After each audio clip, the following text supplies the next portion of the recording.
अस्सलाम वालेकुम। उम्मीद है आप सब खैरियत से होंगे। आज हम डिस्कस करेंगे कम्बिनेशन मिस्टेक्स का टॉपिक है हमारे पास। पहले जो हमने टॉपिक किया था वो एग्रीमेंट मिस्टेक्स का किया था, जो एमडी कैट के लिए किया था। एमडी कैट के अलावा भी आप उसे एफएससी में भी प्रिपेयर कर सकते हैं, तो एमडी कैट में आप उसको स्पेशली प्रिपेयर करते हैं क्योंकि ये सिलेबस में मौजूद होता है। तो आज हम अपना दूसरा टॉपिक करेंगे कम्बिनेशन मिस्टेक्स। कम्बिनेशन मिस्टेक में जो फर्दर टॉपिक्स हैं हमारे पास वो एक कोलोकेशन का टॉपिक है। कोलोकेशन यानी action of placing things side by side. हम दो चीज़ों की को अकरेंस के बारे में बात करेंगे। उसके बाद कंजक्शन की बात करेंगे। कंजक्शन होता है word use to connect words और सेंटेंसेस या कुछ भी कह लें। तो उसके बाद कम्बिनेशन ऑफ टेंसेस की बात करें, ये सिंपल टॉपिक है। कम्बिनेशन ऑफ वर्ड्स की बात करेंगे, जैसे आइदर और वर्ड्स हैं, नीदर नोर वर्ड्स हैं। इसके बाद हम रिडंडेंसी की बात करेंगे, फिर वर्डिनेस की बात करेंगे और पैरेललिज्म की बात करेंगे। रिडंडेंसी में वो होगा जो हमारे पास ये होगा कि जो रेपिटिशन होगा वो आ जाएगा। वर्डिनेस में ज़्यादा वर्ड्स यूज़ हुए होंगे, हम उनको कम यूज़ करेंगे। पैरेललिज्म आ जाएगा हमारे पास। तो आज हम कोलोकेशन से स्टार्ट करते हैं। पहले हमारे पास टॉपिक है कोलोकेशन।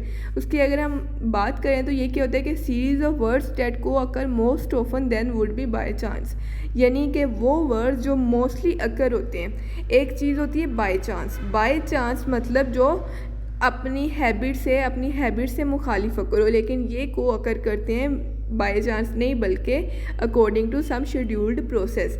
लाइक हमारे पास ये है कि लाइक हाई अर्निंग है। हाई अर्निंग, हम जब भी अर्निंग की बात करेंगे तो हम हाई अर्निंग की बात करेंगे। बिग अर्निंग, अगर सेंटेंस में बिग अर्निंग यूज़ करेंगे वो क्या होगा, गलत होगा कि he has big earning, he has high earnings. तो हाई अर्निंग्स करेक्ट होगा, बिग अर्निंग्स रॉन्ग होगा। सिमिलरली लॉन्ग रेंज प्लानिंग करेंगे, नॉट लॉन्ग टाइम प्लानिंग करेंगे। ये कॉमन मिस्टेक्स है कि लोग कहते हैं कि हमें लंबे अरसे की एक मनसूबाबंदी करनी चाहिए, यानी लॉन्ग टाइम प्लानिंग करनी चाहिए।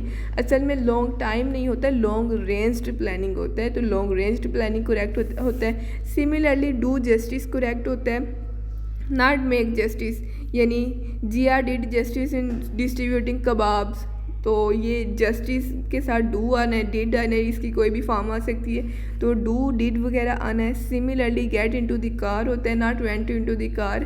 वेंट गो की फॉर्म है, गो इनटू द कार नहीं होता बल्कि गेट इनटू द कार होता है। जब भी कार में बैठना हो तो हम दूसरों को या खुद को क्या कहते हैं, get into the car, get into the car.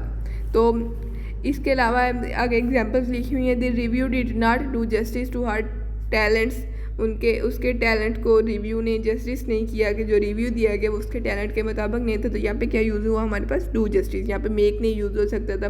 Next है John was ready to get into the car, यहाँ पे get into the car correct है। Went into the car use होता वो रॉन्ग होता। Similarly students mostly choose high earning majors and occupations. Student जो choose करते हैं वो अपने वो मेजर्स होते हैं जो बीएस में आपने चूज़ करने होते हैं या किसी भी सब्जेक्ट में आपने चूज़ करने होते हैं मेजर सब्जेक्ट, तो वो मेजर होते हैं। तो मोस्टली जो स्टूडेंट होते हैं वो हाई अर्निंग मेजर्स ही चूज़ करते हैं। तो यहाँ पे हाई अर्निंग की एग्जांपल हो गई, गेट इनटू द कार की एग्जांपल हो गई और डू जस्टिस की एग्जांपल हो गई। अब हम नेक्स्ट देखते हैं इनके वर्ड्स को, सारे वर्ड्स को हम थोड़ा थोड़ा पढ़ने की कोशिश करते हैं। वैसे तो ये सारे वर्ड्स आपके लिए याद रखना मुश्किल है, लेकिन अगर आप प्रैक्टिस करेंगे तो प्रैक्टिस से आप ये सारे याद रखेंगे। पहले हम ये अपना टेबल जो मैंने बनाया हुआ है ये पढ़ लेंगे, तो उसके बाद बाकी करेंगे। पहले हमारे पास है डू का, ये सारे जो वर्ड्स है टेबल में ब्लू कलर में लिखे हुए हैं ये सारे डू के। डू आ फेवर लिखा हुआ है सबसे पहला वर्ड। उसके बाद है डू अ सर्विस लिखा हुआ है, और उसके बाद लिखा है do a business, do cooking, do assignment, do homework, do shopping, do worship, do damage, do justice, do research, do wrong, do wonder. ये सारे वर्ड्स लिखे हुए हैं। जैसे I hope, I can make a favour correct होगा, या I can do a favour, तो I can do a favour correct होगा। अगर फेवर की बात करें तो अगर आपके पास सेंटेंस आया I hope I can do a favour या I can make a favour, make वाला रॉन्ग होगा, डू वाला करेक्ट होगा। और similarly don't do cooking in such in adaptable way, इस तरह बुरे तरीके से कुकिंग ना करो। Don't do cooking in such in adaptable way. तो डू कुकिंग, यहाँ पे क्या यूज़ हुआ, डू कुकिंग, तो डू कुकिंग करेक्ट होता है। Similarly Rida was drawing his assignment when Ali came into the home, तो रिदा वाज डूइंग असाइनमेंट, तो यहाँ पे डू आ गया, डू असाइनमेंट हो गया। और Ali told Rida about his tiredness after doing shopping, तो उसने शॉपिंग करने के बाद रिदा को अपनी टायर्डनेस के बारे में बताया, तो इसमें भी क्या आ गया, डू शॉपिंग आ गया। Ali told Rida about his tiredness after doing shopping, तो इसमें भी क्या सेंटेंस में यूज़ हुआ, डू यूज़ हुआ। Similarly she sent her husband out to do the week's shopping, ये भी शॉपिंग के साथ do the week's shopping, do use हुआ। तो she sent her husband out to do the week's shopping, तो इसमें भी ये डू हो गया यूज़। और she is doing research on evolution for many years, तो डूइंग रिसर्च हो गया, तो यहाँ पे डू रिसर्च हो गया। सिमिलरली डू जस्टिस होता है, डू वंडर्स होता है, don't do wrong with any बडी, तो यहाँ पे डू रॉन्ग हो गया। और inventions of science has done wonders in this society, तो ये भी डन वंडर्स आ गया।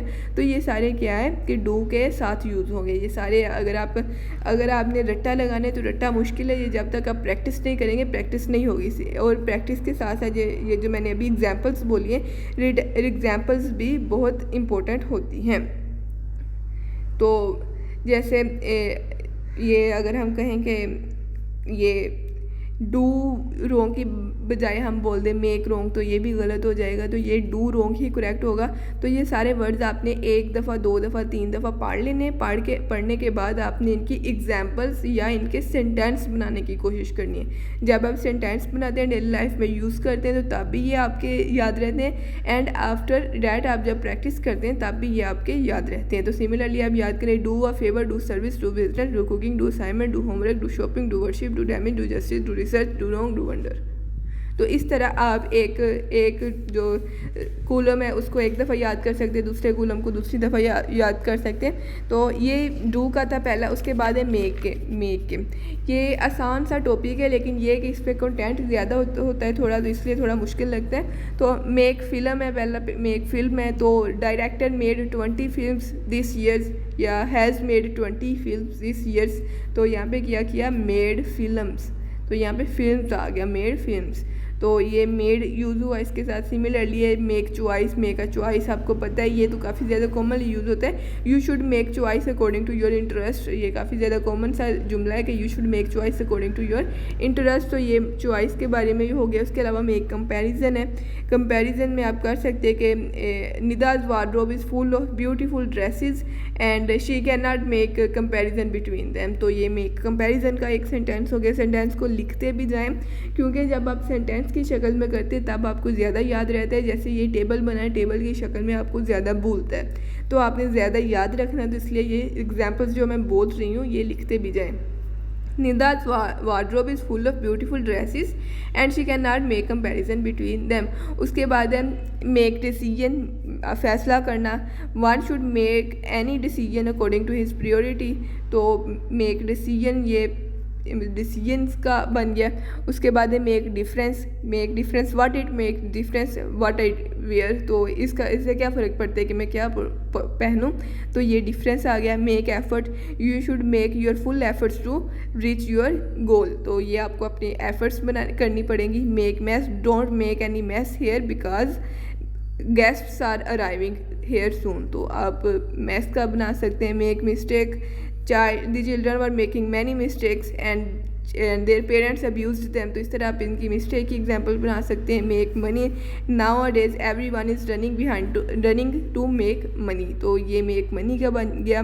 मेक प्रोग्रेस, ये मेक प्रोग्रेस है। मेक डिस्कवरी है। मेक प्रिडिक्शन है। और मेक सजेशंस है। Doctor Israr made many predictions about upcoming conditions. तो इनके सारे जो सेंटेंसेस है, सेंटेंसेस से आपको सही तरह ये क्या होता है, याद होता है। तो मेक के जो है make film, make choice, make comparison, make decision, make difference, make effort, make mess, make mistake, make money, make progress, make prediction और मेक सजेशन। तो ये इसके मेक के सारे वर्ड्स हैं। इसके बाद है हमारे पास टेक, जो कोलोकेशन में ये जो हैं ये हमेशा एक दूसरे के साथ पेयर में यूज़ होते हैं। पीएमसी के जो भी आप पेपर प्रिपेयर करें तो वो आपको ये क्या करेगा, ये करेगा कि इनका जो जैसे मेक मिस्टेक है, डू मिस्टेक कर देगा तो डू मिस्टेक रॉन्ग होगा, इसका मेक मिस्टेक ही करेक्ट होगा। तो आपको ये पॉइंट आउट करना पड़ेगा। नेक्स्ट है टेक का। तो टेक के साथ जो यूज़ होते हैं वो टोटल मैंने यहाँ पे कोई 8 से 9 वर्ड्स लिखे हुए हैं। तो टेक ब्रेक है, टेक अ लुक है, टेक टैक्सी है, टेक नोट्स है, टेक चांस है, टेक रेस्ट है, नैप है, टेक ब्रेकफास्ट है और टेक एग्ज़ाम है। तो ये टेक है, you should take a break before starting again. तो ये ब्रेक हो गया, सेंटेंस में यूज़ हो गया। इसके अलावा टेक अ लुक है, इसके अलावा टेक टैक्सी है, take taxi and just get out of my area. तो ये टेक टैक्सी हो गया। टेक नोट्स हैं, ये कर सकते हैं। टेक अ चांस है और टेक नैप है, he draped it over his head and try to take a nap, ये टेक अ नैप आप कर सकते हैं। Take rest, you should take rest before starting, ये कह सकते हैं। या टेक ब्रेक बिफोर स्टार्टिंग, ये कह सकते हैं। टेक ब्रेकफास्ट है। टेक एग्ज़ाम है, ही इज़ टेकिंग एग्ज़ाम्स, ये कर सकते हैं। एग्ज़ाम वाला तो कॉमन है, तो बाकी भी आप ब्रेकफास्ट वाला कॉमन है। इसके अलावा ब्रेक वाला कॉमन है। लुक वाला कॉमन नहीं है because mostly have a look use होता है, तो लुक के साथ टेक भी यूज़ हो जाता है, तो ये भी ध्यान रखें। हैव है नेक्स्ट हमारे पास। हैव के जो सात वर्ड्स हैं, हैव अ बात है, हैव अ ड्रिंक है, हैव अ गुड टाइम है, हैव अ हेयर कट है, हैव अ हॉलीडे है, हैव अ प्रॉब्लम है, हैव अ रिलेशनशिप है, हैव सिम्पथी है। तो ये हैव के साथ है, यानी ये इसके जो वर्ड्स हैं जो मोस्टली हैव के साथ आते हैं। इसके साथ बहुत से वर्ड्स आते हैं, ये वो वर्ड्स हैं जिनको अभी आपके लेवल तक प्रेफर किया जाएगा। तो have a bath before going to your work, तो ये बात का सेंटेंस बन गया, have a bath before going to your work. और the father had some health problems, तो हैड सम हेल्थ प्रॉब्लम्स, तो इसका हैड आ गया यानी हैव प्रॉब्लम, तो ये प्रॉब्लम के साथ यूज हुआ। I have a good relationship with my parents, तो हैव रिलेशनशिप, जो हैव की में हैव प्लस रिलेशनशिप की ये एग्जांपल हो गई। I have a good relationship with my parents. Similarly I have lot of sympathy for you, lot of sympathy for you, I have a lot of sympathy for you, तो have sympathy use हो गया। तो ये सारे words के आप इनके sentence खुद बना के कर सकते हैं। सेंटेंस सबसे ज़्यादा बेस्ट वे है, सेकंड प्रैक्टिस जितनी ज़्यादा करेंगे उतना ज़्यादा अच्छा होगा। नेक्स्ट है हैव के बाद हमारे पास गो है, नहीं कीप है, कीप डायरी है। पहला हमारे पास कीप डायरी है, कीप प्रोमिस है, कीप सीक्रेट है, कीप अपॉइंटमेंट है, कीप काम है, कीप कंट्रोल है, कीप इन टच है। कीप इन टच बहुत ज़्यादा यूज़ होता है, कीप इन टच यहाँ पे काफ़ी ज़्यादा वर्ड है, ये यूज़ होता है। इसके अलावा ये जो कीप काम, ये काफ़ी ज़्यादा यूज़ होता है। और कीप कंट्रोल भी यूज़ होता है, you should keep control on yourself to manage the situation, तो ये कीप कंट्रोल है।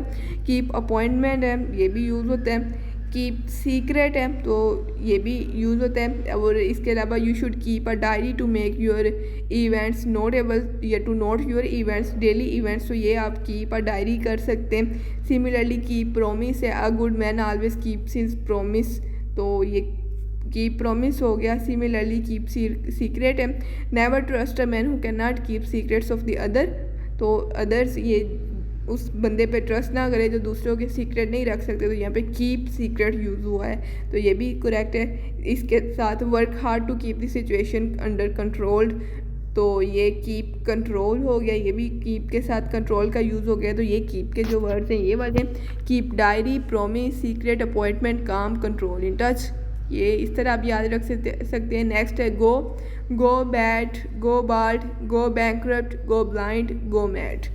ये गो के थोड़े से ही हैं जो इम्पोर्टेंट है, यानी FSC लेवल तक के। तो गो बैड है, इसके अलावा गो बाल्ड है, गो बैंकरप्ट है, गो ब्लाइंड है, ही हैज़ गॉन ब्लाइंड, ये हो सकते हैं। इसके अलावा ये कर सकते हैं कि he has went blind at age of 67, तो वेंट ब्लाइंड ये गो की फॉर्म है, नेक्स्ट फॉर्म है, तो वेंट ब्लाइंड भी करेक्ट होगा। और he has the dubious distinction of being the first railway baron to go bankrupt, तो ये गो बैंकरप्ट हो गया कि he has the dubious distinction of being the first railway baron to go bankrupt. और John was a good boy who had to go bad in order to keep the situation controlled, यहाँ पे keep control भी देख ले, ये भी use हुआ है, गो बैड भी यूज़ हुआ है कि यानी John was a good boy who had to go bad, तो ये गो बैड यूज़ हुआ और कीप कंट्रोल यूज़ हुआ है। तो ये गो क्या है, इसके अलावा कैच है, कैच के काफ़ी ज़्यादा यूज़ होते हैं, जैसे FSC बुक में पंजाब में चिप्स में ये यूज़ हुआ है कि कैच अ चिल, जो चिप्स बीमार हुआ था, तो they all catch a they all catch a chill from the rotten weather, तो इस तरह ये कर सकते हैं। कैच फायर, ये द हाउस काट फायर, तो ये भी यूज़ होता है। Catch sight of, I came to you when I caught sight of you, तो ये भी यूज़ होता है। सिमिलरली कैच समवन्स अटेंशन, तो ये भी यूज़ होता है काफ़ी ज़्यादा। तो ये जो है ये डेली लाइफ में आपको कुछ एक वर्ड्स होंगे जो डेली लाइफ में यूज़ नहीं होते तो उनको आपको याद करना पड़ेगा। पे अटेंशन है, पे इंटरेस्ट है, पे रिस्पेक्ट है। पे अटेंशन बहुत ज़्यादा यूज़ होता है कि you should pay attention to your deeds. तो पे इंटरेस्ट है, the students were not paying interest to their studies. Pay respect है, if you will pay respect you will receive respect, तो ये पे रिस्पेक्ट आ गया।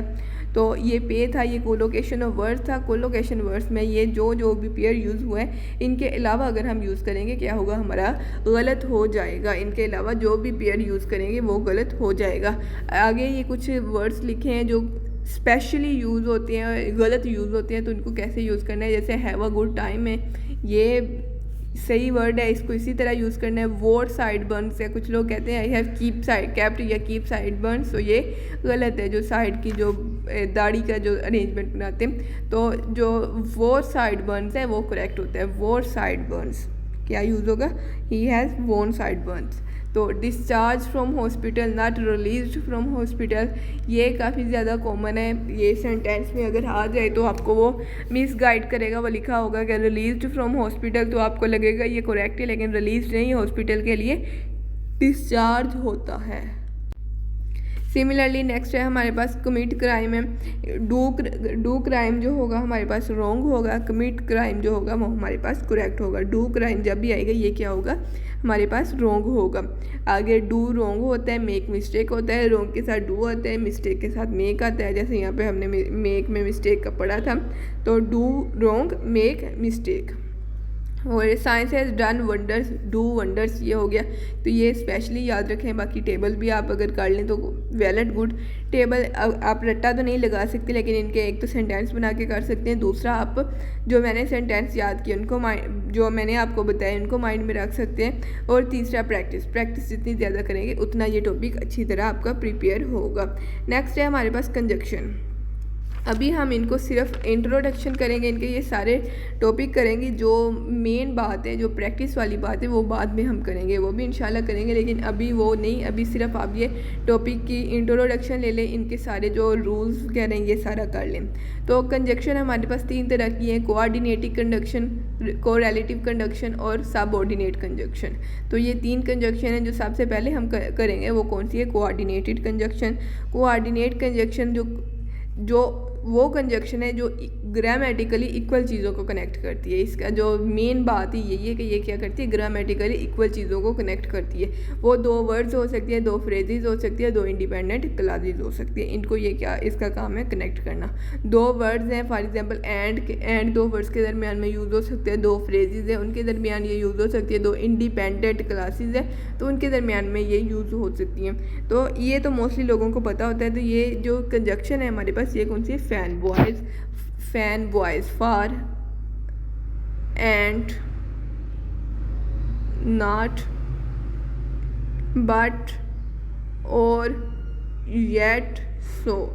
तो ये सारी कंजक्शंस हैं जो हमारे पास टोटल 7 कंजक्शंस हैं जो कोऑर्डिनेट कंजक्शंस हैं। बाकी को रिलेटिव या सबऑर्डिनेट कंजक्शन होंगी। तो ये हमारे पास जो कंजक्शंस हैं वो कौन सी है, कोऑर्डिनेटेड कंजक्शंस, कोऑर्डिनेट कंजक्शंस। तो कोऑर्डिनेट कंजक्शन हमारे पास 7 है, जो कि फॉर, एंड, नॉट, बट, और, सो, येट, ये हमारे पास कोऑर्डिनेट कंजक्शंस हैं। तो ये कंजक्शंस आपको याद होनी चाहिए। ये जब आपको याद होंगी तभी आप इनको रूल्स में यूज़ कर सकेंगे, इनको सेंटेंस में यूज़ कर सकेंगे। अब आगे हमारा ये एग्जांपल लिखी हुई है, the data was gathered through questionnaires and interviews. यहाँ पे क्या है, 2 वर्ड्स को कनेक्ट किया गया है कोऑर्डिनेट कंजक्शन के थ्रू, क्वेश्चनरीज एंड इंटरव्यू। इसके बारे में हम ये भी बात करेंगे कोमा कब आता है, कोमा कब नहीं आता। तो यहाँ पे कोमा यूज़ नहीं हुआ। तो यहाँ पे कोमा क्यों यूज़ नहीं हुआ, क्योंकि सिर्फ 2 वर्ड्स को कनेक्ट किया गया। तो कोमे का हम रूल बाद में पढ़ेंगे। The data was gathered through questionnaires and interviews. तो यहाँ पे एंड, इसमें कोऑर्डिनेट कंजक्शन है जो 2 वर्ड्स को कोऑर्डिनेट कर रहे हैं। सिमिलरली नेक्स्ट में I don't like to run और स्विम। रन और स्विम के दरमियान जो कंजक्शन यूज़ हुई है वो कौन सी है, कोऑर्डिनेट कंजक्शन है। और कोऑर्डिनेट कंजक्शन को और जो कोऑर्डिनेट कंजक्शन है दो वर्ड्स को कनेक्ट करने के लिए यूज़ हुई है। नेक्स्ट है he was clever but lazy, वो क्लेवर था बट लेज़ी था, तो ये भी दो वर्ड्स को कनेक्ट करने के लिए यूज़ हुई है, तो बट यूज़ हुई है, तो ये कोऑर्डिनेट कंजक्शन है जो वर्ड्स में यूज़ हुई है। नेक्स्ट फ्रेजेस में एग्जांपल है, फ्रेजेस में कैसे यूज़ हो सकती है, क्योंकि मैंने बताया कि जो ये दो इक्वल वर्ड्स को कनेक्ट कर सकती है, दो फ्रेजेस को कनेक्ट कर सकती है और दो इंडिपेंडेंट क्लासेस को कनेक्ट कर सकती है। तो the dog was west his tail and panted excitedly। अब यहाँ पे जो हमारे पास है, एक है panted excitedly, दूसरा है wagged his tail, उसने अपनी दुम हिलाई और ज़ोर से सांस लिया। दुम हिलाई ये एक फ्रेज़ है और पैंटेड हिज टेल ये नेक्स्ट फ्रेज़ है। पैंटेड एक्साइटेडली ये क्या है, नेक्स्ट फ्रेज़ है। दुम हिलाई एक है और पैंट करना दूसरी है, तो ये दोनों क्या फ्रेज़ है। फ्रेज़ वो चीज़ होती है जिसका सब्जेक्ट और उसका जो प्रीडिकेट है ये दोनों चीज़ें उसकी एब्सेंट हो, उसमें ना सब्जेक्ट प्रेजेंट हो ना ही प्रीडिकेट प्रेजेंट हो। तो यहाँ पे वेस्ट हिज टेल और पैंटेड एक्साइटेडली, इसमें सब्जेक्ट और उसका प्रीडिकेट एब्सेंट है, यानी ये टेल है, ये फ्रेज़ है, तो फ्रेज़ को इसके थ्रू कनेक्ट किया हुआ है एक कोऑर्डिनेट कंजक्शन। तो ये फ्रेजेस को कनेक्ट करने के लिए यूज़ होती है। Similarly the results were undeniably intriguing yet ultimately inconclusive. ये देखिए अल्टीमेटली इनकन्क्लूसिव आ गया और अनडिनाइबली इंट्रीगिंग आ गया, तो ये दोनों फ्रेजेस है। फ्रेजेस जिनके सब्जेक्ट और प्रीडिकेट एब्सेंट है तो इनको कैसे येट से कनेक्ट किया गया है, तो इनको इनके दरमियान कोऑर्डिनेट कंजक्शन क्या हुआ, यूज़ हुआ है। नेक्स्ट है एग्जाम्पल है, she usually studies in the library और एट द कैफ़े और इन द लाइब्रेरी। ये दोनों फ्रेजेस हैं, प्रेपोजिशनल फ्रेजेस हैं। प्रेपोजिशनल फ्रेजेस को और से कनेक्ट किया गया है। आप इनको और एंड सिचुएशन के लिहाज से कोई भी फ्रेजेस के दरमियान आप कंजक्शन यूज़ कर सकते हैं। पहले हमने देखा कि ये वर्ड्स को कनेक्ट करने के लिए यूज़ होता है, फिर हमने देखा कि ये फ्रेजेस को कनेक्ट करने के लिए यूज़ होता है, और जो ज़्यादातर यूज़ होते हैं वो इंडिपेंडेंट क्लासेस को कनेक्ट करने के लिए यूज़ होता है। तो जब ये इंडिपेंडेंट क्लासेस को कनेक्ट करते हैं तब इससे पहले हम कोमा यूज़ करते हैं। Today Jane Austen is one of the most widely red English novel but she achieved little fame during his life. तो जो जेन ऑस्टिन है इसके नोवेल आजकल सबसे ज़्यादा पढ़े जाते हैं, लेकिन ये जो बंदी थी इसने अपनी लाइफ में बहुत कम शोहरत पाई। तो इसमें जो हमने एक पूरी क्लास है, इंडिपेंडेंट क्लास है, उसमें एक सब्जेक्ट मौजूद है, उसमें इसका हेल्पिंग वर्ब मौजूद है, इसका पूरा प्रेडिकेट मौजूद है, तो ये क्या थी, इंडिपेंडेंट क्लास थी। इंडिपेंडेंट क्लास को she achieved little fame during his life, यानी शी के बाद हम सारा जुमला पढ़ें तो ये इंडिपेंडेंटली ये भी स्टैंड कर सकते हैं। तो इंडिपेंडेंट क्लास को हमने इंडिपेंडेंट क्लास के साथ कनेक्ट किया, तो उसके दरमियान में हमने क्या यूज़ किया, हमने उसके दरमियान में बट यूज़ कर दिया, तो बट यूज़ कर सकते हैं हम इंडिपेंडेंट क्लास को इंडिपेंडेंट क्लास से कनेक्ट करने के लिए। बट के अलावा हम इसमें और भी यूज़ कर सकते हैं, लाइक एंड यूज़ कर सकते हैं। जितने भी फैन बॉयज़ वाले कोऑर्डिनेट कंजक्शन हैं जो हमने अभी पढ़े हैं थोड़ी देर पहले, मैंने सारे आपको साथ के नाम बताए कि वो सारे हम यूज़ कर सकते हैं। सिचुएशन के लिहाज से कहाँ बट आना है, कहाँ बट नहीं आना, तो ये सारा सिचुएशन के लिहाज से आप करेंगे। तो ये था इसके बारे में जनरल इंट्रोडक्शन, जो कंजक्शंस है हमारे पास। अब हम इनके बारे में थोड़ा सा और एग्जांपल्स के साथ देख लेते हैं कि कोऑर्डिनेट जो कंजक्शन होती हैं ये कब कोमा यूज़ करती है और कब ये कोमा यूज़ नहीं करती। तो कोऑर्डिनेट कंजक्शन जब वर्ड्स को या फ्रेजेस को ज्वाइन करती है तब ये कोमा यूज़ नहीं करती। जब ये वर्ड्स और फ्रेजेस को ज्वाइन करती हैं तब ये कोमा यूज़ नहीं करती। लेकिन जब ये दो इंडिपेंडेंट क्लासेस को ज्वाइन करती हैं तब ये कोमा यूज़ करती हैं। ये बस इसका रूल है जो कोऑर्डिनेट कंजक्शन में कोमा का रूल है कि जब ये वर्ड्स और फ्रेजेस को कनेक्ट करें, जैसे हमने पीछे एग्जांपल्स में पढ़ा कि वो कोई भी एग्जांपल देख लेंगे, he is healthy and beautiful, तो and healthy and beautiful, healthy और ब्यूटीफुल को कनेक्ट किया, वर्ड्स को कनेक्ट किया, लेकिन दरमियान में हम यहाँ पे कोमा क्या है यूज़ नहीं करेंगे। कोमा हम तब यूज़ करेंगे जब ये इंडिपेंडेंट क्लासेस को कनेक्ट करें, यानी when they connect two independent clauses. यहाँ पे एग्जांपल देख लें, deserts are harsh and dry, many plants grow there. Desert जो हैं वो हार्श और ड्राई हैं। हार्श और ड्राई चीज़ में जब भी आपने ये कंजक्शन वाला करना है तो आपने इसको जुमले की सेंस पढ़नी है। देखें डेजर्ट क्या है, जो सहरा क्या है, हार्श होते हैं, ड्राई होते हैं, इस वजह से इनमें क्या है, असल में क्या होना चाहिए, उनमें दरख्त ग्रो नहीं होने चाहिए, लेकिन वहाँ पे फिर भी दरख्त क्या होते हैं, ग्रो होते हैं। तो यहाँ पे कौन सा यूज़ होगा, येट यूज़ होगा विद कोमा। कोमा इसलिए यूज़ होगा कि क्योंकि ये दो इंडिपेंडेंट क्लासेस को कनेक्ट कर रहा है, और येट इसलिए यूज़ होगा क्योंकि ये एक दूसरे के एंटी सेंटेंसेस है, कि एक दूसरे के मुखालिफ सेंटेंसेस है। ये सेंटेंस कंप्लीशन पे भी एक लेक्चर बनाऊंगी मैं, उस पर भी आपको सारा सेंटेंसेस की स्ट्रक्चर समझने के बारे में भी बताऊंगी। तो यहाँ पे आप ये समझ लें कि डिज़र्ट जो है वो हार्श है, हार्श चीज़ में प्लांट ग्रो नहीं करते, लेकिन उन्होंने कहा है प्लांट ग्रो करते हैं। यहाँ पे क्या इन तीनों ऑप्शन में बेस्ट होगा येट होगा, yet many plants grow there. तो यहाँ पे क्या करेक्ट होगा, हमारे पास येट करेक्ट होगा। तो नेक्स्ट एग्जाम्पल है हमारे पास, Pat looked at the antique rocker और she couldn't afford to buy. उसने एक एंटीक रॉकेट, यहाँ पे आई थिंक रॉकेट है, तो यहाँ पे उसकी तरफ देखा तो वो उसको बाय नहीं कर सकती थी, वो अफोर्ड नहीं कर सकती थी। तो यहाँ पे क्या आएगा, देखें, उसने उसकी तरफ देखा, देखने के ऑपोजिट स्टेटमेंट है she couldn't afford to buy. And नहीं आएगा, एंड होता है सिमिलर सिग्नल्स में, यानी जब दोनों साइड्स पे सेम वर्ड्स या सेम सिग्नल्स यूज़ हुए हों। और भी नहीं आएगा, और तब यूज़ होगा जब दोनों के दरमियान क्या मौजूद हो, चॉइस मौजूद हो। बट आएगा, but she couldn't afford to buy it, यहाँ पे क्या आएगा, बट आएगा। Pat looked at the antique rocker but she couldn't afford to buy it. तो ये बट आएगा, यहाँ पे बट के पहले कोमा यूज़ होगा। कोमा इसलिए यूज़ होगा, दो इंडिपेंडेंट क्लासेस को कनेक्ट किया जा रहा है। नेक्स्ट है I was late, I decided to take a taxi to do work. अब ये देखें, ये काज एंड इफेक्ट है, I was late effect, so I decided to take a taxi to work. तो यहाँ पे क्या है, काज एंड इफेक्ट आ गया। ये आई वॉज लेट एक क्लास है, I decided to take a taxi to work ये दूसरी क्लास है। इनको किससे कनेक्ट करेंगे, सो से कनेक्ट करेंगे। इन तीनों ऑप्शन में बेस्ट कौन सा होगा, सो कनेक्ट होगा, सो बेस्ट होगा। सो इसलिए बेस्ट होगा क्योंकि ये काज एंड इफेक्ट में ये क्लास आ गई है, तो इसमें सो यूज़ होगा। So I decided to take a taxi to work, तो ये हमारे पास सो के साथ करेक्ट होगा।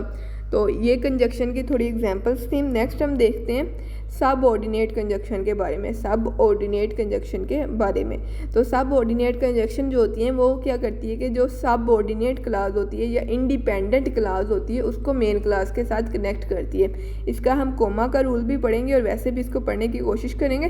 तो सब ऑर्डिनेट कंजक्शन के बारे में यही बस याद रख लेंगे, ये सब ऑर्डिनेट कंजक्शन जो होती हैं ये इंडिपेंडेंट और डिपेंडेंट दोनों क्लासेस को आपस में कनेक्ट करती हैं। इसमें वर्ड्स होते हैं जैसे इफ़ का वर्ड है, आल्दो का वर्ड है, सिंस का वर्ड है, अंटिल का वर्ड है, वाइल का वर्ड है, तो ये वर्ड्स आते हैं इसमें। बाकी ये कह लें कि जो कोऑर्डिनेट कंजक्शन है उसमें वो सिर्फ 7 वर्ड्स आती है, बाकी जो मोस्टली वर्ड्स होते हैं वो सब ऑर्डिनेट कंजक्शन ही होती हैं। तो जैसे यहाँ पे एक सेंटेंस है, because I woke up late this morning. ये देखें, ये सेंटेंस के स्टार्ट में क्या है, बिकॉज आया है, because I wake up late in the morning. इसके बाद इन्होंने कोमा लगा दिया, फुल स्टॉप लगा दिया। फुल स्टॉप जब लगाएंगे ये सेंटेंस क्या हो जाएगा, हमारे पास गलत हो जाएगा। फुल स्टॉप के साथ ये सेंटेंस हमारे पास गलत हो जाएगा। गलत इसलिए होगा क्योंकि बिकॉज वाला है, बिकॉज वाला एज इट इज स्टैंड नहीं कर सकता। इस तरह के सेंटेंस को स्टैंड करने के लिए किसी और क्लास की ज़रूरत होती है। तो दूसरे में देखें, because I woke up late this morning I went to school without eating breakfast. तो ये बिल्कुल रूल के मुताबिक है कि उन्होंने इंट्रोड्यूस करवाया कोमा के साथ और एक डिपेंडेंट और एक इंडिपेंडेंट क्लास को एक दूसरे के साथ कनेक्ट किया। कनेक्ट के लिए उन्होंने कौन सा वर्ड यूज़ किया, बिकॉज का वर्ड यूज़ किया, जो कि सबऑर्डिनेट कंजक्शन है। तो काज एंड इफेक्ट में भी वैसे काज एंड इफेक्ट में सो, एज, सिंस, बिकॉज ये मोस्टली यूज़ होते हैं। काज एंड इफेक्ट जो कोऑर्डिनेट कंजक्शन में सो उसमें यूज़ होता है कोऑर्डिनेट कंजक्शन में, और सब ऑर्डिनेट कंजक्शन में बिकॉज, सिंस, एज ये 3 यूज़ होते हैं। तो काज एंड इफेक्ट में ये 3 यूज़ होते हैं, बिकॉज, सिंस, एज, ये तीनों याद रख लें। यहाँ पे बिकॉज यूज़ हुआ है तो बिकॉज कौन सा है, काज एंड इफेक्ट शो कर रहे हैं। Because I woke up late this morning I went to the school without eating breakfast. इसके अलावा टाइम के लिए जो हम यूज़ करते हैं वो टाइम के लिए when, before, after, one, once, whenever, तो ये टाइम के लिए यूज़ होते हैं। ये तो कॉमनली यूज़ होते हैं क्योंकि व्हेन कब हमें इसकी उर्दू मीनिंग से पता चल जाता है कब टाइम को शो कर रहा है। बिफोर पहले, वक्त से पहले, ये भी टाइम है। आफ्टर वक्त के बाद, वंस एक दफ़ा, व्हेन एवर जब कभी भी, तो ये सारे टाइम के सिग्नल्स हैं। इसके अलावा प्लेस को वेयर से या वेर एवर से शो किया जाता है। Condition if, unless, in case से शो किया जाता है। और कंट्रास्ट जो एक दूसरे के ऑपोजिट आइडियाज़ होते हैं सेंटेंसेस में, उनको दो, ऑल्दो और वेयर एज से शो किया जाता है कंट्रास्ट को। तो इनका ये नीचे कोमा के रूल लिखे हुए हैं कि when it come before independent clause don't use comma. जब ये आफ्टर, यहाँ पे आफ्टर है, जब ये इंडिपेंडेंट क्लास के बाद यूज़ हो तब कोमा यूज़ नहीं करना। यहाँ पे देखें पहले आया है, ये इंडिपेंडेंट क्लास है, ये डिपेंडेंट क्लास है, तो ये इंडिपेंडेंट क्लास है, पहले आया इसलिए कोमा यूज़ किया है। अगर ये बाद में आता तो कोमा यूज़ नहीं करना था। When it come after independent clause don't use comma. जब इंडिपेंडेंट क्लास के बाद आएगा, आफ्टर में आएगा, तो कोमा हम यूज़ नहीं करेंगे। Similarly when dependent class contains essential information about the main class don't use commas।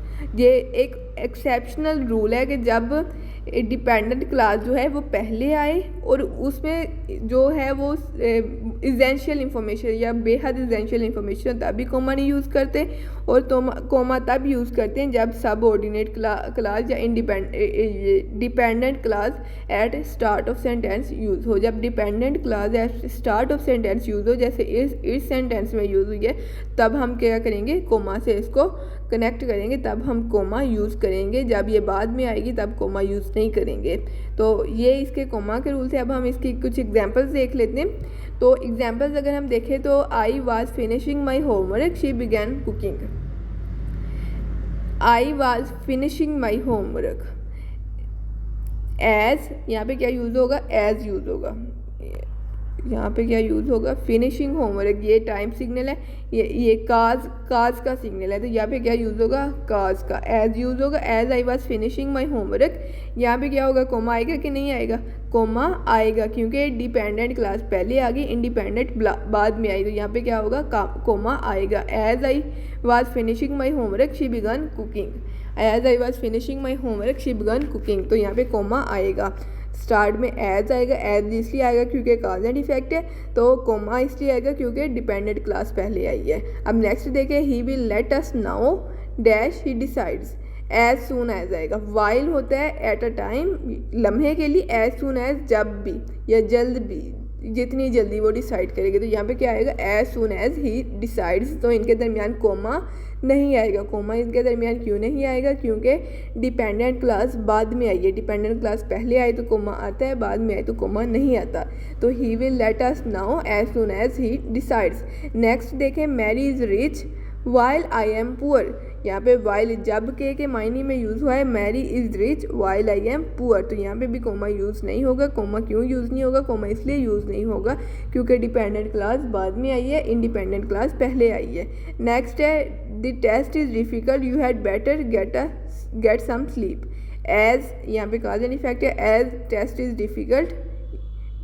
Difficult you had better get some sleep, you have better get some sleep, यहाँ पे कोमा यूज़ हुआ होगा। यहाँ पे had नहीं have आएगा, यहाँ पे प्रेजेंट का सेंटेंस है ना, तो हैव आएगा।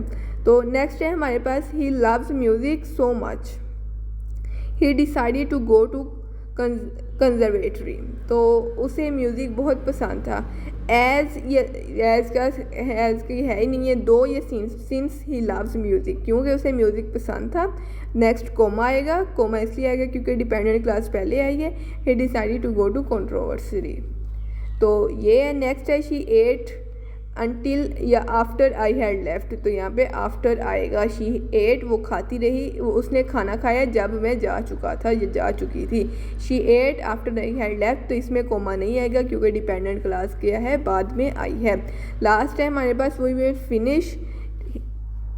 Will finish dash he arrives before he arrive. We will finish before he arrives, time का सिग्नल है, we will finish before he arrive, और इसमें कोमा नहीं आएगा। इसमें कोमा इसलिए नहीं आएगा क्योंकि डिपेंडेंट क्लास बाद में यूज़ हुई है। तो ये सब ऑर्डिनेट कंजक्शन के रूल्स से उनके हमने कोमा और उनको यूज़ करने के तरीके दोनों के बारे में बात की।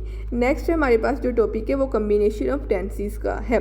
कम्बिनेशन ऑफ टेंसेस में हमने टेंसेस को कंबाइन करना होता है, उनको और कंबाइन करने के हमने वेज देखने होते हैं। अगर हम देखें, पहले है हमारे पास हैड प्लस थर्ड फॉर्म हो, एक साइड पे अगर हैड प्लस थर्ड फॉर्म हो यानी पास्ट परफेक्ट टेंस यूज़ हुआ हो, तो दूसरी साइड पे when plus second form use होती है। एक साइड पे हैड प्लस थर्ड फॉर्म यानी पास्ट परफेक्ट टेंस यूज़ हुआ हो, तो दूसरी साइड पे when plus first form use होती है। Will have plus third form हो तो when plus first form use होती है। इसकी मैं अभी एग्जांपल्स भी बताती हूँ। When plus first form use हो तो will have plus third form use होती है। तो ये हमारे पास ऐसे। अगर हम इनकी एग्जांपल देखें, जैसे when the door bell ring I was sleeping, यहाँ पे क्या है कि पहले सिंपल पास्ट है, उधर आईएनजी यूज़ हुआ है, तो ऐसे भी यूज़ होता है कि इधर सिंपल पास्ट हो उधर आईएनजी भी यूज़ हो सकते हैं। लेकिन अगर आईएनजी हो तो उधर सिंपल पास्ट भी यूज़ होता है। जैसे he was playing the guitar when she came, तो ये he was playing the guitar आ गया तो व्हेन शी केम, ये इस तरह भी यूज़ हो सकते हैं। इसी तरह सिंपल पास्ट के साथ यूज़ हो सकते हैं। और जहाँ पे अगर सेकंड फॉर्म आए तो हैड प्लस थर्ड फॉर्म, दूसरी साइड पे व्हेन के अगर एक साइड पे सेकंड फॉर्म आए तो दूसरी साइड पे had plus third form use होती है। ये व्हेन के रूल हैं। ये किसके रूल है? व्हेन के रूल हैं। तो व्हेन के एक साइड पे थर्ड फॉर्म हो तो दूसरी साइड पे हैव प्लस थर्ड फॉर्म हो, दूसरी साइड पे फर्स्ट फॉर्म यूज़ हो सकती है। एक साइड पे फर्स्ट फॉर्म हो तो दूसरी साइड पे विल हैव या will has plus third form use हो सकती है। तो ये है व्हेन के रूल थे। ये व्हेन के 4 रूल हैं।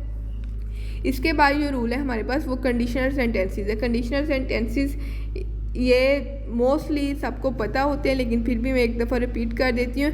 If plus first form use हो तो will shall plus first form आएगी। दूसरी साइड पे इफ़ प्लस फर्स्ट फॉर्म हो तो दूसरी साइड पे will shall plus first form use होगी। जैसे if you do not work hard you will fail, या if you work hard you will succeed. तो एक साइड पे फर्स्ट फॉर्म तो दूसरी साइड पे will shall plus first form use होगी।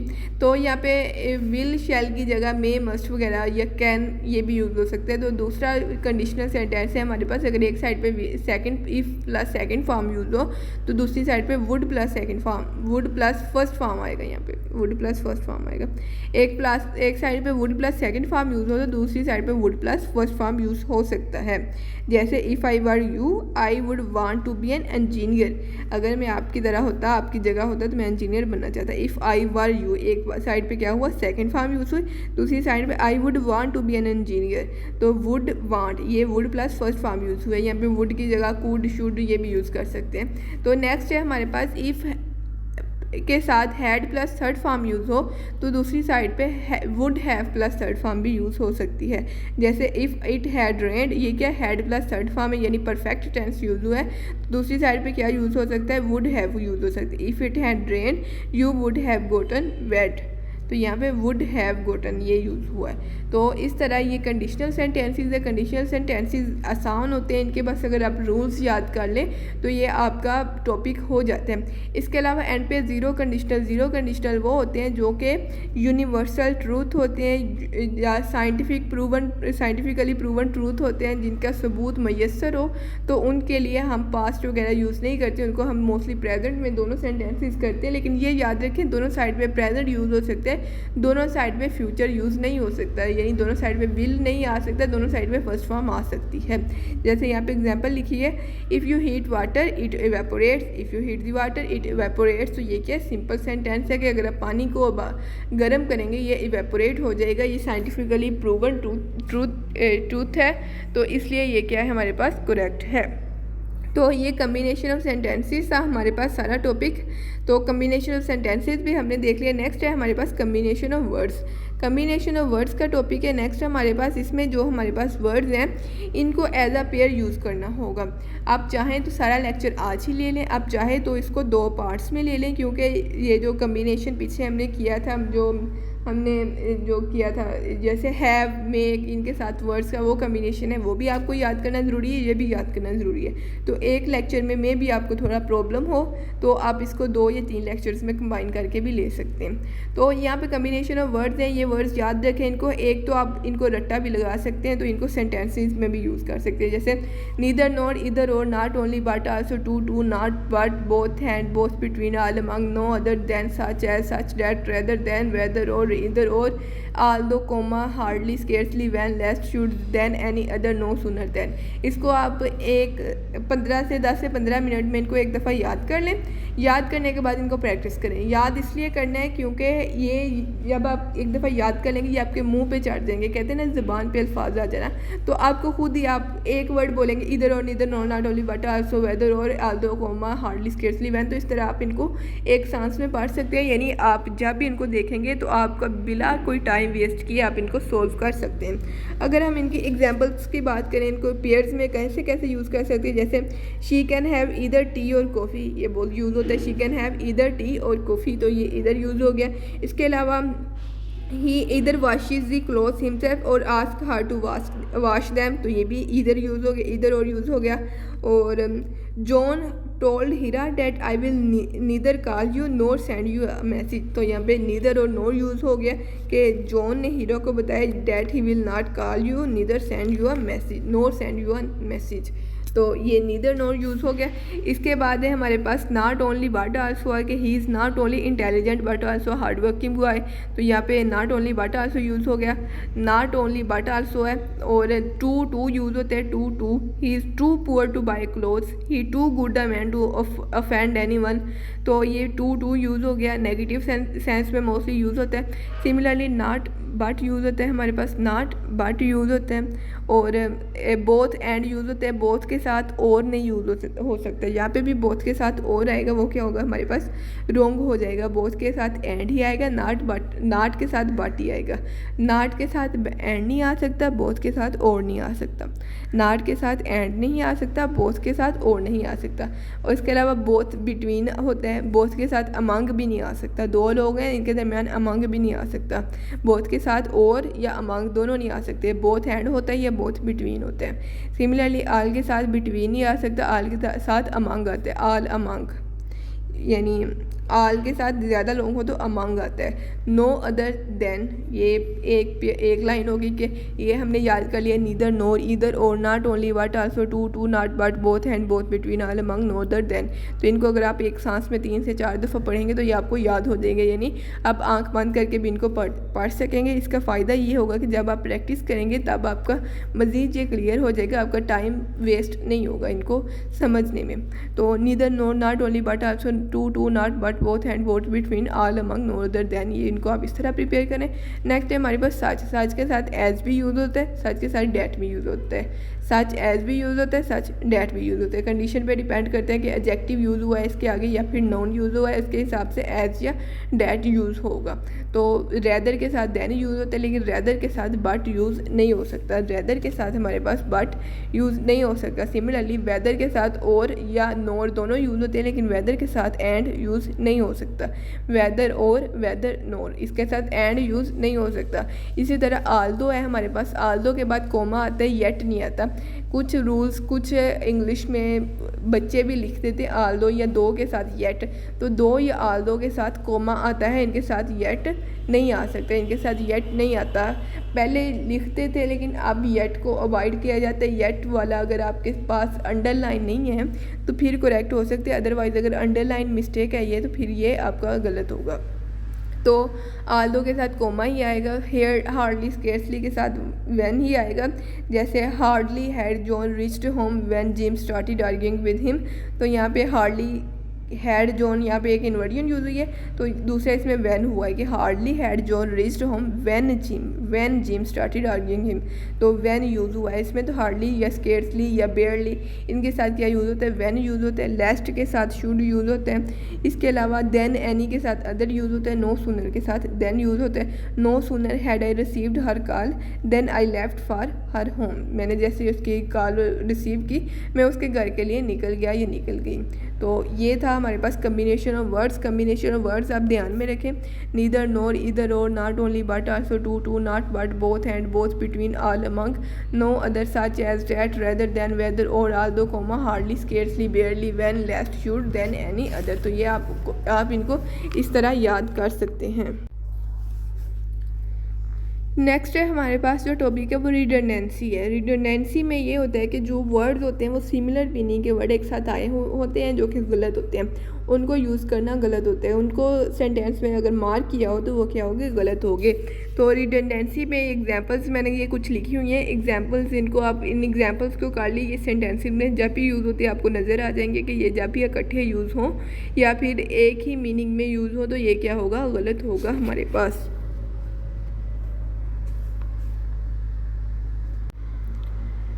तो हमारे पास पहली एग्जांपल है रिपीट इट अगेन। तो यहाँ पे देखिए रिपीट का क्या मायने है, अगेन कोई बात कहना। तो यहाँ पे हम इट अगेन का वर्ड यूज़ नहीं करेंगे, हम सिर्फ क्या कहेंगे, रिपीट इट। अगेन का वर्ड यूज़ करेंगे तो सेंटेंस गलत हो जाएगा। हम जब भी कहेंगे, जब भी किसी से कहेंगे कि टीचर से जब भी कहते हैं, वैसे स्टूडेंट्स तो यही कहते हैं कि सर इसको दोबारा रिपीट कर दें, ये क्या गलत है, दोबारा रिपीट कर दें नहीं, सर इसको रिपीट कर दें, ये करेक्ट होता है। मोस्टली स्टूडेंट तो सर इसको दोबारा रिपीट कर दे, ये गलत होता है। दोबारा रिपीट करना नहीं होता, सिर्फ रिपीट करना होता है। दोबारा अगर उसके साथ यानी अगेन का वर्ड लगाएंगे तो ये क्या क्या हो जाएगा, रिडंडेंसी में आ जाएगा, जो कि गलत है।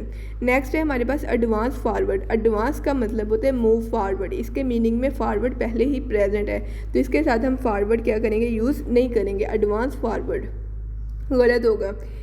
एडवांस यानी आर्मी वाज एडवांसिंग, तो एडवांस का क्या मतलब होता है, मूव फॉरवर्ड। सिमिलरली नेक्स्ट है हमारे पास फ्री गिफ्ट। गिफ्ट वो चीज़ होती है जो फ्री में मिलती है, तो इसके मीनिंग में फ्री का लफ्ज़ प्रेजेंट है, तो इसके साथ जब भी हम फ्री यूज़ करेंगे वो क्या होगा, गलत होगा। गिफ्ट अकेला करेक्ट होगा, फ्री का वर्ड इसके साथ जब यूज़ करेंगे वो क्या होगा, गलत होगा हमारे पास। नेक्स्ट है क्लोज प्रोक्सिमिटी। क्लोज प्रोक्सिमिटी का मतलब है क्लोज सिचुएशन, तो इसके मीनिंग में क्लोज का मायने प्रेजेंट है, तो इसमें क्लोज यूज़ करेंगे तो ये क्या हो जाएगा, गलत हो जाएगा। जब भी हम सेंटेंस में यूज़ करेंगे तो क्लोज को स्किप करना पड़ेगा, सिर्फ प्रोक्सिमिटी करेंगे। एक्चुअल फैक्ट, ये भी स्टूडेंट्स इसको गलत यूज़ करते हैं। सर दर हकीकत फैक्ट ये है, स्टूडेंट ने जब भी बात करनी हो तो सर दर हकीकत फैक्ट ये है, तो दर हकीकत यानी एक्चुअल जो बात है वो फैक्ट के अपने मीनिंग में प्रेजेंट है। फैक्ट का मतलब ही क्या है कि दर हकीकत बात, तो इसमें एक्चुअल का वर्ड यूज़ करेंगे तो ये क्या हो जाएगा, हमारे पास गलत हो जाएगा। सिमिलरली नेक्स्ट है हमारे पास ज्वाइन टुगेदर। ज्वाइन जो है इसका मायने होता है कोई चीज़ें जोड़ना, आपस में जोड़ना, तो इसमें आपस का मायने प्रेजेंट होता है, यानी दो चीज़ों को कंबाइन करना। तो कंबाइन का या टुगेदर का वर्ड, दो चीज़ों का वर्ड इसमें ऑलरेडी प्रेजेंट है, तो इसमें हम टुगेदर का वर्ड यूज़ नहीं करेंगे। Similarly sufficient enough. सुफिशेंट का मायने होता है कि कोई चीज़ का इनफ होना, तो इसमें इनफ का मीनिंग प्रेजेंट होता है, इसमें भी हम इनफ क्या करेंगे, नहीं यूज़ करेंगे। नेक्स्ट है प्रोग्रेस फॉरवर्ड। प्रोग्रेस या एडवांस फॉरवर्ड दोनों का सेम मीनिंग है, प्रोग्रेस कर सकते हैं यूज़, इसके साथ एडवांस नहीं यूज़ करेंगे, फॉरवर्ड का वर्ड यूज़ नहीं करेंगे, इसका अपने मीनिंग में फॉरवर्ड का वर्ड प्रेजेंट होता है। फर्स्ट डेब्यू का मीनिंग होता है पहली अपीयरेंस, फर्स्ट अपीयरेंस, तो इसके मीनिंग में फर्स्ट प्रेजेंट है, तो इसके साथ जब फर्स्ट हम यूज़ करेंगे वो गलत हो जाएगा।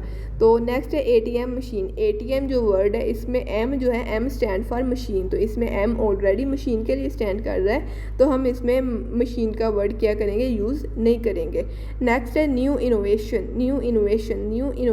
इनोवेशन वो चीज़ होती है जो न्यूली डिस्कवर्ड हो, न्यूली इन्वेंटेड हो, तो न्यू इनोवेशन में न्यू का मीनिंग ऑलरेडी प्रेजेंट होता है, तो इसलिए हम इसमें न्यू को स्किप करेंगे। ओवर एग्जैजुरेशन का मतलब होता है किसी चीज़ को ओवर करना। एग्जैजुरेशन का मतलब होता है किसी चीज़ को ओवर करना, तो इसमें ओवर का मीनिंग ऑलरेडी प्रेजेंट होता है, तो इसमें हम ओवर को यूज़ नहीं करेंगे। सिमिलरली अल्टरनेट चॉइस में मीनिंग होता है अल्टरनेट का, चॉइस का मीनिंग होता है कोई चीज़ अल्टरनेट लेना, तो अल्टरनेट का इसमें ऑलरेडी प्रेजेंट है, तो इसमें भी हम अल्टरनेट का वर्ड यूज़ नहीं करेंगे। रिटर्न का मतलब होता है पीछे मुड़ना, तो इसमें बैक का मीनिंग प्रेजेंट होता है, तो बैक भी हम इसके साथ नहीं करेंगे। तो ये कुछ वर्ड्स हैं, इनको आप याद कर लें।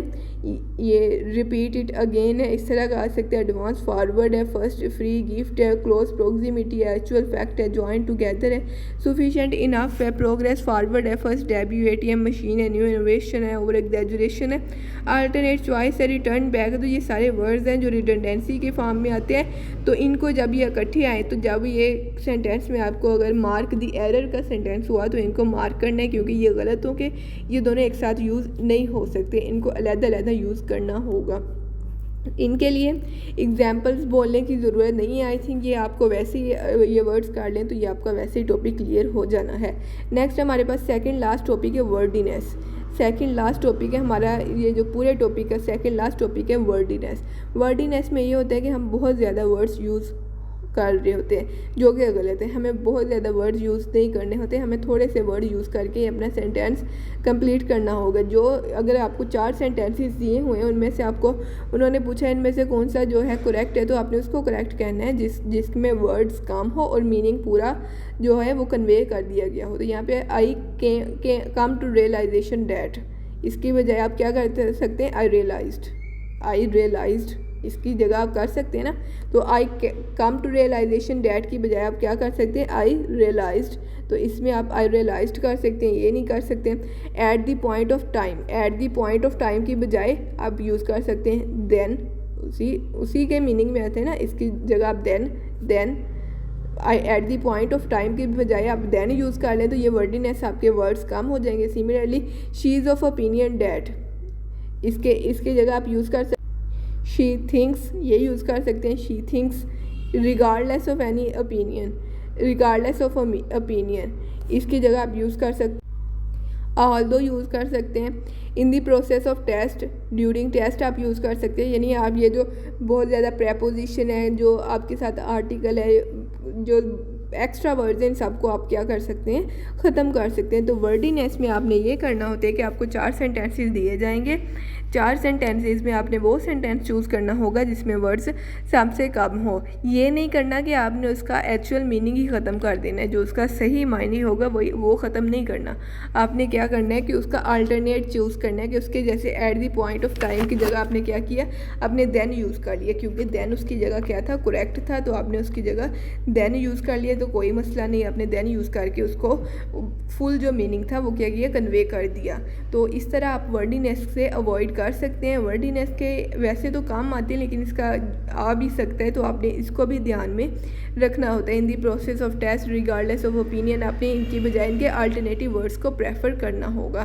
तो इन सब पे हम 1-2 जो हो गए किसी एकेडमी के, या फिर कोई हम इनके प्रैक्टिस टेस्ट सोल्व कर भी करेंगे, ताकि ये सारी प्रैक्टिस भी हो जाए। अभी आप ये टॉपिक्स ही आप समझने की कोशिश करें। तो ये था हमारा वर्डीनेस का टॉपिक, सेकंड लास्ट टॉपिक था। लास्ट हमारा टॉपिक है आज के लेक्चर का, जो हमारे पास है पैरेललिज्म। इसका मतलब है बराबरी के हकूक़ दिए जाएं सबको, पैरेललिज्म। तो इसमें ये होता है कि हमने पैरेलल कम्बिनेशन यूज़ करना होता है, पैरेलल कम्बिनेशन यूज़ करना होता है, चाहे वो वर्ड्स हों, चाहे वो सेंटेंसेस हो, चाहे वो फ्रेजेस हों, जो भी हो, हमने क्या करना होता है, पैरेलल कम्बिनेशन यूज़ करना होता है। जैसे शी इज़ चार्मिंग, चार्मिंग कौन सा है, ये हमारे पास प्रेजेंट कंटिन्यूस टेंस है। इसके बाद अगर हम प्रेजेंट इंडेफिनिट यूज़ करते तो गलत हो जाना था, लेकिन हमने क्या करना है, प्रेजेंट कंटिन्यूस के साथ हमने प्रेजेंट कंटिन्यूस ही करना है। She is charming, mesmerising and a beauty क्या है, गलत है। She is charming, mesmerising and beautiful, she is charming, mesmerising and beautiful. Charming हमारे पास यहाँ पे एज एडजेक्टिव यूज़ हो रहा है, मेस्मराइजिंग एज एडजेक्टिव यूज़ हो रहा है, मेस्मराइजिंग एंड ब्यूटीफुल। तो इस तरह हम इसको कर सकते हैं। Similarly my favourite activities are camping, fishing and hiking आएगा यहाँ पे, टू हाइक गलत होगा। टू हाइक क्यों गलत होगा, क्योंकि पैरेललिज्म में हमने क्या करना होता है, पैरेलल वर्ड्स को इंट्रोड्यूस करवाना होता है, पैरेलल वर्ड्स को यूज़ करना होता है। यहाँ पे जब ING फॉर्म यूज़ कर रहे हैं, हम आर के साथ ING फॉर्म यूज़ कर रहे हैं, तो हमने क्या करना है, इनको सबको सेम ही यूज़ करना है। तो कैंपिंग है तो फिर फिशिंग होगा, फिशिंग है तो हाइकिंग होगा, टू हाइक क्या होगा, हमारा पास पैरेललिज्म की मुखालफत हो जाएगी, पैरेललिज्म का रूल जो है वो मुखालफ हो जाएगा, वो ओबे नहीं होगा, तो ये टू हाइक क्या होगा, हमारे पास गलत होगा। नेक्स्ट है हमारे पास she works honestly and in diligent way, she works honestly या यूज़ हुआ, तो यहाँ पे इन डिलीजेंट वे क्या होगा, नहीं यूज़ होगा। यहाँ पे भी ऑनेस्टली एंड डिलीजेंटली यूज़ होगा। वर्क्स ऑनेस्टली यहाँ पे एडवर्ब यूज़ हुआ है, नेक्स्ट भी एडवर्ब ही यूज़ होगा। She works honestly and diligently. Next है हमारे पास she has not only wrote the book but also illustrations. देखें, she has wrote the book but also wrote the illustrations।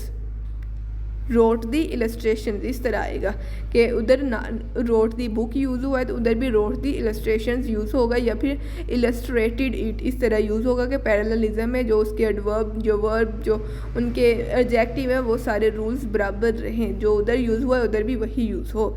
She went to room and unlocking the door, she went to room, इधर went to room use हुआ है तो इधर भी क्या use होगा, past form use होगी। She went to room and unlocked the door, यहाँ पे क्या आएगा, अनलॉक्ड आएगा, अनलॉकिंग नहीं आएगा, अनलॉक्ड आएगा। She went to room and unlocked the door, तो यहाँ पे वेंट आएगा, तो वेंट आया तो यहाँ पे भी अनलॉक्ड आएगा।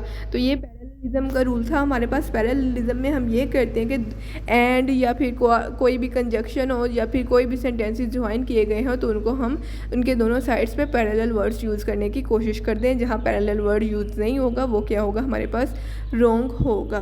तो ये हमारे पास लास्ट था, एक दफ़ा हम सारे रिपीट कर लेते हैं जो हमने आज के सारे टॉपिक में पढ़ा है ताकि क्लियर हो जाए। तो हमने सबसे पहले कम्बिनेशन मिस्टेक स्टार्ट किया था। कोलोकेशन ऑफ मिस्टेक हमने देखा, उसमें मैंने आपको बताया हाई अर्निंग होता है, लॉन्ग रेंज प्लानिंग होता है, डू जस्टिस होता है, गेट इनटू द कार होता है। इसके बाद हमने ये पूरा टेबल किया, इसके मैंने आपको सब के तकरीबन मोस्टली वर्ड्स के मैंने आपको सेंटेंसेस भी लिखवाए जो आपने लिख लिए होंगे। उसके बाद हमने ये साइड वाले कुछ किए कि हैव अ गुड टाइम है, both side Burns that, discharge from hospital है, कमिट क्राइम है, जो करेक्ट होते वो किया। फिर हमने कोऑर्डिनेट कंजक्शन किया, कोऑर्डिनेट कंजक्शन के हमने रूल किए। फिर हमने ये देखा इनके साथ कोमा का भी यूज़ होता है, कोमा का भी यूज़ नहीं होता यहाँ पे। फिर हमने इसकी एग्जांपल्स देखी। फिर हमने देखा कि फार को कब यूज़ करना है, येट को कब यूज़ करना है, सो को कब यूज़ करना है, बट को कब यूज़ करना है। तो ये सारे हमने रूल्स देखे। उसके बाद हमने सब ऑर्डिनेट कंजक्शन देखे। सब ऑर्डिनेट कंजक्शन के हमने जो रूल्स थे वो सारे उसके रूल्स को हमने देखा। सब ऑर्डिनेट कंजक्शन मैंने बताया कि जो काज एंड इफेक्ट की है वो because, since, as, a, time की है, व्हेन, बिफोर, आफ्टर, वंस है, प्लेस की, वेयर, वेयर एवर है, कंडीशन की, अनलेस, इन केस है, कंट्रास्ट की, although, though, whereas conjunction है। फिर नेक्स्ट हमने इनके रूल्स देखे कि कहाँ पे इनमें कोमा आना है और कहाँ पे इनका कोमा नहीं आना है। उसके बाद हमने सब ऑर्डिनेट कंजक्शन की हमने एग्जाम्पल्स देखी। एग्जाम्पल्स में हमने इनके ये सारी सॉल्व करके देखे कि कहाँ कौन सा आना है और कहाँ कोमा आना है, कहाँ कोमा नहीं आना, उस लिहाज से भी हमने देखा। फिर हमने कम्बिनेशन ऑफ टेंसेस में देखा, इसको हमने थोड़ा कम प्रेफर किया क्योंकि ये आसान पोर्शन था। तो हमने इनकी सारे कंडीशनल सेंटेंसेस देखे, ज़ीरो कंडीशनल देखे। फिर मैंने आपको बताया कि जैसे ज़ीरो कंडीशनल में दोनों साइड्स में क्या यूज़ हुआ, हमारे पास प्रेजेंट टेंस यूज़ हुआ, लेकिन हम फ्यूचर टेंस दोनों साइड्स पे कभी भी यूज़ नहीं कर सकते। तो ये बात हमने की। फिर इसके बाद हमने कम्बिनेशन ऑफ वर्ड्स देखा। कम्बिनेशन ऑफ वर्ड्स में हमने क्या किया, वर्ड्स को कंबाइन किया, नीदर नोर, इधर or, not only but also, not but, both and, both between. ये सारे वर्ड्स मैंने आपको याद करने का बोला। याद करने के बाद आपको प्रैक्टिस करनी है। उसके बाद हमने जो किया वो क्या किया कि हमने रिडंडेंसी की बात की कि जैसे रिपीट अगेन है तो इसके साथ अगेन का वर्ड यूज़ नहीं होना। आपने अब जब भी अपने टीचर से कोई सवाल पूछना है आपने ये नहीं कहना सर दोबारा रिपीट कर दें, ये नहीं कहना, आपने कहना सर रिपीट कर दें। दोबारा लिखेंगे तो ये आपका ग्रामेटिकली रॉन्ग होगा। तो इसी तरह हमने new, innovation, over, exaggeration, return back, ये सारे वर्ड्स किए। उसके बाद हमने वर्डीनेस किया। वर्डीनेस में मैंने आपको बताया कि आपने ज़्यादा वर्ड्स को प्रेफर नहीं करना बल्कि उस स्टेटमेंट को प्रेफर करना है जिसमें कम वर्ड्स यूज़ हुए हों, और जहाँ ज़्यादा वर्ड्स यूज़ हुए हों उनकी जगह आपने कोई एक या दो अल्टरनेटिव वर्ड्स को प्रेफर करना है, जहाँ कोई आपका थोड़े लफ्ज़ों में आप अपनी बात मुकम्मल कर सके। जैसे he was of the opinion that, तो इसकी जगह क्या कहती है, ही थिंक। तो इस तरह आप ये कर सकते हैं। In the process of test, during test, ये कर सकते हैं। तो आप इनको इस तरह अल्टरनेट वर्ड्स क्या कर सकते हैं, यूज़ कर सकते हैं। उसके बाद हमने लास्ट अपना टॉपिक देखा पैरेललिज्म का। में हमने बात की कि जो भी हमने टेंसेस करने हैं, जो भी हमने वर्ड्स करने हैं, जो भी करने हैं उनको हमने क्या करना है, पैरेलल कम्बिनेशन में करना है। अगर एक साइड पे इंडेफिनेट है दूसरी एंड के दूसरी साइड पे भी इंडेफिनेट होगा, एक साइड पे कंटिन्यूस है दूसरा भी कंटिन्यूस में होगा, एक साइड पे एडवर्ब है दूसरी साइड पे भी एडवर्ब होगा, एक साइड पे एडजेक्टिव है दूसरी साइड पे भी एडजेक्टिव यूज़ होगी। तो ये हमने इसमें पैरेललिज्म में किया। पैरेललिज्म में कुछ और भी टॉपिक होते हैं तो वो एक अलग लेक्चर में हम करेंगे कि पैरेललिज्म में जो इंक्लूड होते हैं कि किसके साथ, जैसे एक साइड पे प्रेजेंट इंडेफिनेट आ जाए तो उसके साथ कौन सा आ सकती है, एक साइड पे फ्यूचर इंडेफिनेट आ जाए तो दूसरी साइड पे क्या आता है। तो इसका थोड़ा बहुत रूल्स और भी हैं, वो हम किसी और लेक्चर में इंशाल्लाह करेंगे। तो ये पैरेललिज्म के जो थोड़े बहुत सिंपल था इंट्रोडक्शन वो हमने कर लिया है। जो MD कैट के लिए तकरीबन आपको इतना ही चाहिए होगा, तो ये हमने कर लिया है। तो आप वीडियो देखने के बाद इसको लाइक ज़रूर किया करें, क्योंकि जब वीडियो वीडियो लाइक होती है तो अभी ज़्यादा लोगों तक पहुँचती है, ज़्यादा लोगों का फ़ायदा होता है। तो जज़ाकल्लाह, थैंक यू वेरी मच। अल्लाह ताला कामयाब करे आप सबको। ये थी हमारी डिस्कशन।